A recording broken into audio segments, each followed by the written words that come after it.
Morning. Oftentimes, we expect problems in our lives that they come from the outside. But truth to be told, most of our problems come from the inside. It comes from us. Sahay, ang atong una-huna nga ang mga problema nato, ang rason naa sa gawas or nasa laing tao. But kasagara sa ato mga problema, kita gid ang nagpasiugda. Nagsugod na sa atong kaugalingon. This is a sad picture of humanity. Oftentimes, we blame our problems to external reasons. We blame it to other people. Usahay atong i-asol sa uban ang atong mga problema, ang atong mga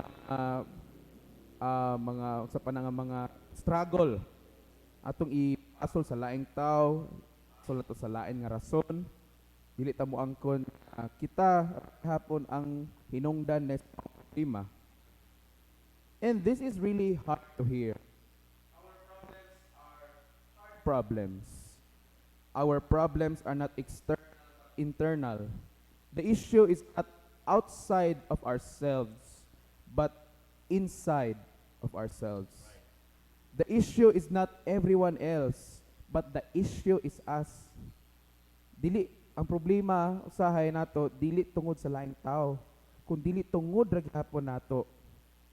Our sin issues are not because our spouses, our friends, our parents, our children, our co-workers, our employers, or anyone else. But our sin issues are inside of us. Usay pati sa atong mga sala, atong basulon ang uban.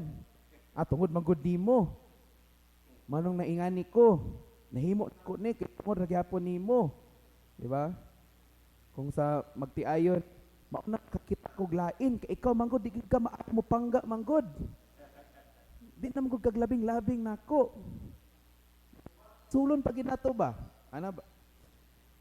This is why we cannot run from our issues and sinfulness, because our sinfulness and evil are inside of us and not outside of us. Manang usahay nga di kita makabiya sa mga binuhatan nato nga di maayo or even sa sala di nato mabiyaan tungod kay sa sige nato basol bat sa uban. Nalimtan nato tan-aw nga naa sa ato o kinahanglan nga kita una ang mabag-o sulod. This is why external issues do not work without a change of heart. The reason we continue to struggle with certain sins, even though we may change the circumstances, is because the problem is inside of us. The issue is a heart issue.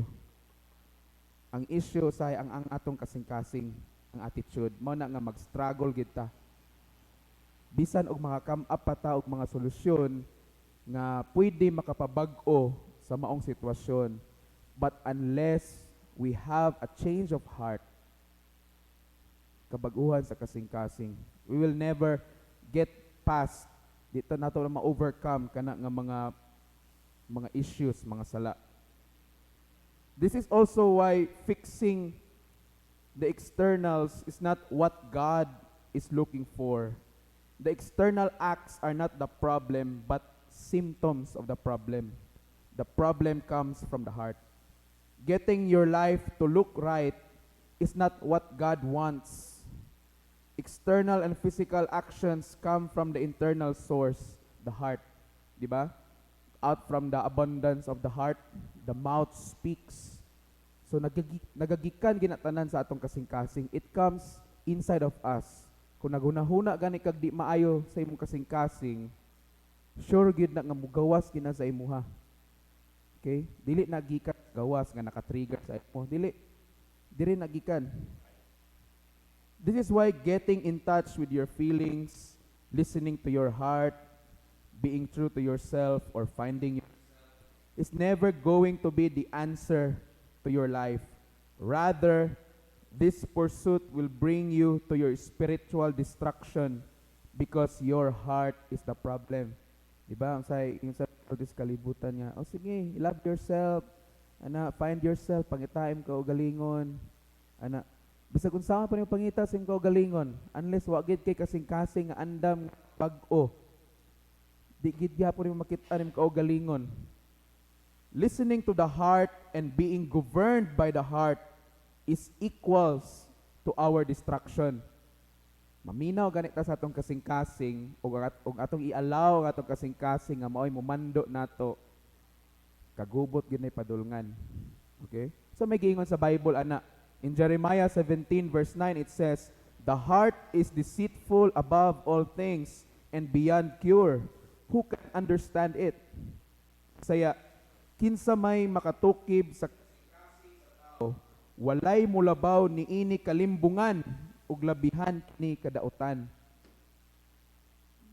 Limbungan gid ang atong kasing-kasing, ato ginang dawaton na. Kung magpadala ganita sa atong emosyon, magpamando ganita sa atong emosyon, labi na og negatibo nga emosyon, di gid magkadimaw atong kinabuhi.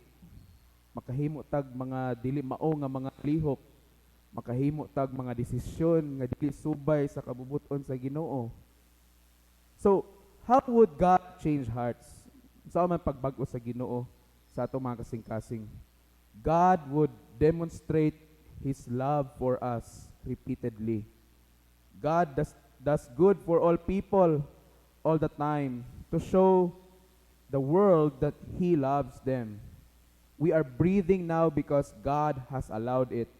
We have what we have because God has allowed it. Not only this, but God sacrificed His Son so that you would be able to be in a relationship with God.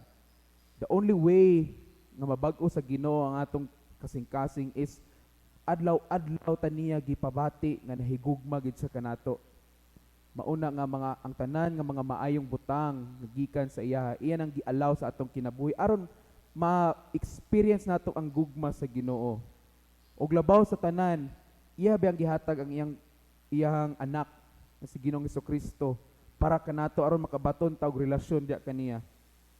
What is amazing about the love of God is that God kept passionately pursuing us even when we kept saying no, turning our backs on Him.